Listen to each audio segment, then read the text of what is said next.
उस पे शुरू हो गए हैं। परसों ही माननीय सीएम साहब नायब सैनी जी ने शपथ ली, पूरे मंत्रिमंडल ने शपथ ली और शपथ लेते ही हमने जो संकल्प पत्र में कहा था कि हम 2 लाख युवाओं को बिना खर्ची बिना पर्ची के नौकरी देने का काम करेंगे, उनका फैसला था डीएससी का। उसको हमने कल से ही हरियाणा प्रदेश के अंदर लागू करने का काम किया है।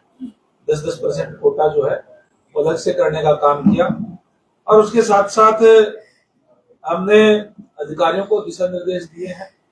लोकल जो दिक्कत परेशानियां हैं उनको भी दूर करने का काम करेंगे और उसके लिए तमाम मैं पहले बरवाड़ा के अंदर ही मीटिंग लेकर के आया हूँ, अधिकारियों को निर्देश देकर के आया हूँ कि उनके ऊपर भी प्रपोजल बना करके मुझे बताएं ताकि उस पर कार्य करते हुए उन समस्याओं को दूर किया जा सके। माननीय मनोहर लाल जी ने जो योजनाएं शुरू की थी, बहुत अच्छी योजनाएं उन्होंने शुरू की। हरियाणा एक हरियाणवी एक का नारा देने का काम किया और उसको आगे बढ़ाने का काम माननीय नायब सैनी जी जो करने का काम कर रहे हैं। और निश्चित रूप से एक युवा जोश के साथ हमारे माननीय मुख्यमंत्री युवा है। देखिए, भारतीय जनता पार्टी की सरकार तीसरी बार हरियाणा, और ये रिकॉर्ड है कि 1966 के अंदर हरियाणा प्रदेश अलग से अस्तित्व में आया। उसके बाद में पहली बार किसी पार्टी की सरकार बनी है तो भारतीय जनता पार्टी की तीसरी बार सरकार बनी है। लोगों ने विश्वास भारतीय जनता पार्टी पे आदरणीय नरेंद्र भाई मोदी जी भी किया है और हमारा जो संकल्प पत्र है, हमने जो लोगों से वायदा जो किया है उस वायदे को पूरा करने के लिए हम पहले दिन से ही उस पे शुरू हो गए हैं।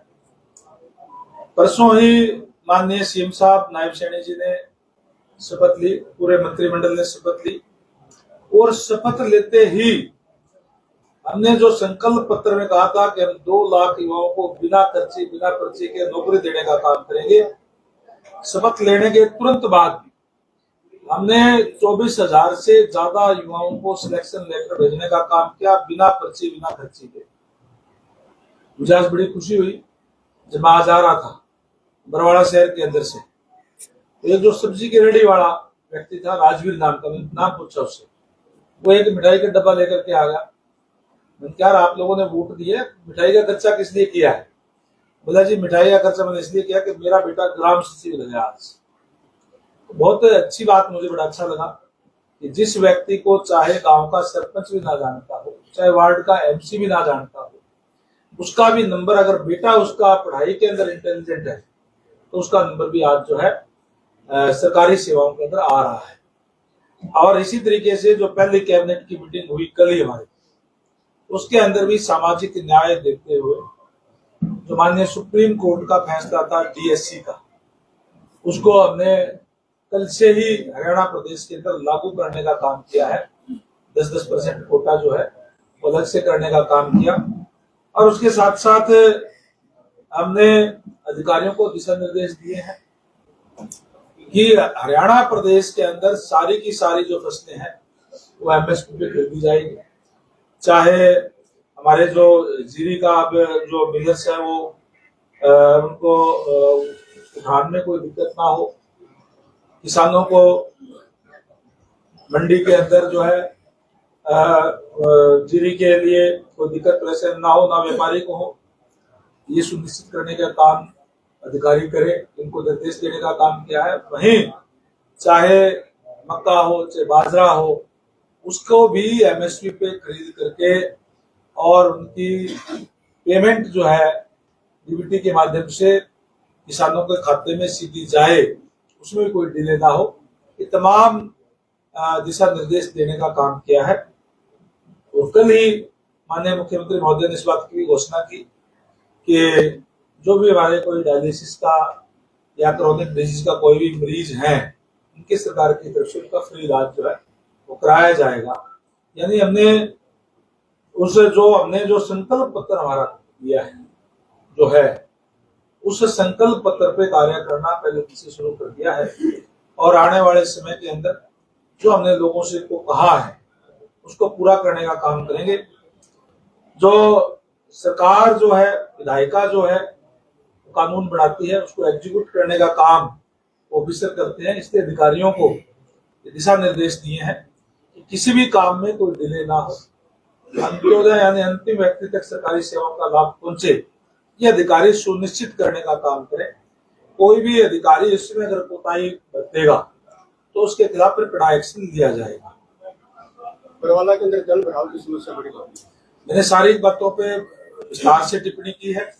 हमने, क्योंकि मैं पहले आपको पता ही है कि नड़वा से चुनाव लड़ता रहा हूं, चुनाव की दृष्टि से पहली बार मैं बरवाड़ा के अंदर गया। वैसे तो क्योंकि बरवाड़ा मेरे लिए कोई नया नहीं है, पहले भी जाता रहा हूं, लेकिन चुनाव के हिसाब से हर एक गली के अंदर, हर एक मोहल्ले के अंदर जब गया तो जल भराव की भी दिक्कत है, डेवलपमेंट की भी काफी जरूरत है, सीवरेज की, पानी की दिक्कत है। मैंने अधिकारियों को ये निर्देश दिए हैं कि उसका एक प्रपोजल तैयार करें और तुरंत जहां भी जरूरत होगी सरकार की तरफ से कोई पैसे की, कोई और भी ग्रांट की, तो हम वो भिजवाने का काम करेंगे, ताकि हमने जो वायदे जो बरवाड़ा के जनता से किया है कि एमएलए चुन करके उन्होंने मुझे भेजा है, जहां प्रदेश का मंत्री हूं मैं, वहीं जो हमारा संकल्प पत्र है आदरणीय नायब सैनी जी के नेतृत्व में, उसको पूरा करने का काम हम करेंगे। वहीं क्योंकि बरवाड़ा हल्के की जनता ने मुझे एमएलए बना करके भेजा है, उनके साथ जो वायदे किए हैं उसके ऊपर भी साथ साथ जो लोकल इश्यूज है, लोकल जो दिक्कत परेशानियां हैं, उनको भी दूर करने का काम करेंगे। और उसके लिए तमाम, मैं पहले बरवाड़ा के अंदर ही मीटिंग लेकर के आया हूँ, अधिकारियों को निर्देश देकर के आया हूँ कि उनके ऊपर भी प्रपोजल बना करके मुझे बताएं, ताकि उस पर कार्य करते हुए उन समस्याओं को दूर किया जा सके। हिसार से विधायक पहले भाजपा के हुआ करते थे, अभी आजाद उम्मीदवार विधायक बने हैं। अब कोई प्रतिनिधि तो हिसार से नहीं, लेकिन हिसार में योजनाएं बहुत थी, वैसे उन योजनाओं की जिम्मेदारी पूरा करने की जिम्मेदारी आप देंगे? देखिए, एक मंत्री के नाते तो मैं बिल्कुल, नो डाउट, मेरे सामने जो भी चीजें आएगी उसको हम पूरा करेंगे, लेकिन इसके साथ साथ जो आजाद उम्मीदवार हिसार से है, उन्होंने भी समर्थन भारतीय जनता पार्टी को दिया है, वो भी आज भारतीय जनता पार्टी के साथ हैं। और भारतीय जनता पार्टी तो वैसे भी सबका साथ सबका विकास, जो भी एक यहाँ के नुमाइंदा होने के नाते माननीय जो यहाँ की सदस्य है, वो सरकार के सामने कोई भी बात संज्ञान में लाएगी, वो उसको करने का काम करेंगे। जो हमारे संज्ञान के अंदर है या लोगों के द्वारा भी हमारे संज्ञान में आएगी, जो या हमें जो पहले से पता है, उन पे जो कार्य जो चल रहे हैं उसको कार्य भी पूरा करने का काम करेंगे। उड़ाने की बात की अयोध्या के लिए उड़ान जाएगी, चुनाव सरकार बनती है, निश्चित रूप से जल्दी ही यहाँ से उड़ाने भी उड़ेगी और आपको भी अयोध्या घुमाने के लिए ले जाएंगे जब व्याप्त होगा। सर, पंचायत एंड डेवलपमेंट मंत्रालय आपको मिलने की बात चल रही है, तो हरियाणा के सरपंचों को क्या मैसेज देना चाहेंगे जो पीछे काफी ज्यादा प्रोटेस्ट कर रहे हैं? देखिए, अभी कोई जो डिपार्टमेंट की बात है वो अभी कोई तय नहीं हुआ है, ये माननीय मुख्यमंत्री महोदय का अधिकार क्षेत्र की बात है। जो भी डिपार्टमेंट मुझे दिया जाएगा उस पर मेहनत और लगन से काम करके हरियाणा की भलाई के लिए कार्य करने का काम करेंगे। और अभी क्योंकि माननीय मुख्यमंत्री महोदय ने अभी अलॉट किए नहीं है, जब अलॉट होंगे तो उसके बाद आपसे बात करेंगे। बहुत बहुत शुभकामनाएं। एक चीज ये जानना चाह रहे थे कि जैसे अभी मुख्यमंत्री पहले रहे, मनोहर लाल जी रहे 2 टर्म तक, उसका आखिरी 3 महीने बदल दिए गए, तो आपने दोनों मुख्यमंत्री के अंदर काम किया, पहले जो रही 2 टर्म, अभी नायब सिंह सैनी जी है, दोनों में फर्क क्या नजर आता है? तो डेवलपमेंट को लेकर क्या योजनाएं लगती है? माननीय मनोहर लाल जी ने जो योजनाएं शुरू की थी, बहुत अच्छी योजनाएं उन्होंने शुरू की। हरियाणा एक, हरियाणवी एक का नारा देने का काम किया और उसको आगे बढ़ाने का काम माननीय नायब सैनी जी जो करने का काम कर रहे हैं। और निश्चित रूप से एक युवा जोश के साथ, हमारे माननीय मुख्यमंत्री युवा है, जोश भी है और मिलनसार भी है, और एक नई ऊर्जा के साथ माननीय मनोहर लाल जी का आशीर्वाद भी है, माननीय नरेंद्र भाई मोदी जी का भी आशीर्वाद है। उनके आशीर्वाद से हम सारे मिलकर के हरियाणा के डेवलपमेंट के लिए कार्य करेंगे। डिपार्टमेंट वैसे तो अभी जल्दी घोषित कर दिया जाएगा मंत्रालय के, लेकिन आपकी क्या इच्छा है, कौन सा मंत्रालय में, कौन से क्षेत्र में जो आप काम करना चाहते हैं? मैंने कभी भी कोई इच्छा जाहिर नहीं की, मैंने तो मंत्रिमंडल की भी इच्छा जाहिर नहीं की, मैंने ना ही कोई चुनाव लड़ने की इच्छा जाहिर की। मैंने पहले भी कहा था कि पार्टी अगर यूं कहेगी सेंटर में काम करो तो सेंटर में काम करूंगा, पार्टी यूं कहेगी नड़वा से चुनाव लड़ो तो वहां से चुनाव लड़ूंगा। पार्टी ने ये कह दिया बरवाड़ा से चुनाव लड़ो तो मैं बरवाड़ा की जनता के बीच में गया, जनता ने मुझे आशीर्वाद देने का काम किया। अब जो भी विषय मुझे दिया जाएगा उस पर अपनी मेहनत और लगन से कार्य करेंगे। बहुत बहुत